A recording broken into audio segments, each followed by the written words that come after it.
அல்லாஹ் குர்ஆனிலே சொல்கிறான், ஒருவன் முயற்சி செய்தால் அந்த முயற்சியுடைய பலனை பெற்றே தீருவான். அது உலக காரியத்திலும் சரி, மறு உலக காரியத்திலும் சரி. இந்த உலகத்தில் இருக்கக்கூடிய மனிதர்கள் முடிவை பார்க்கக்கூடியவர்கள். வெற்றி அடைந்தாயா என்பதைத்தான் பார்ப்பார்கள். அது ஒரு முஃமினுடைய இலக்கல்ல. ஒரு முஃமினுடைய இலக்கு எல்லா காரியத்திலும் முயற்சி மட்டும்தான்.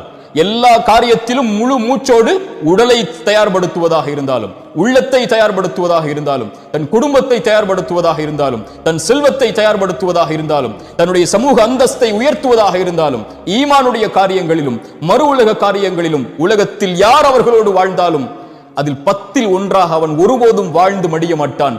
உலக வாழ்வில் இருந்து அவன் கண்ணை மூடும் போது எல்லோர்களை விடவும் அல்லாஹ்விடத்தில் நான் மேன்மையானவனாக, இறை நம்பிக்கை கொண்ட பலமான உறுதியோடு வாழக்கூடிய, அல்லாஹுடைய கதரை உள்ளத்தாலும் உடலாலும் மனதாலும் ஏற்று வாழக்கூடிய இறை நம்பிக்கையாளனாகத்தான் அவன் வாழ்ந்து மறைவான்.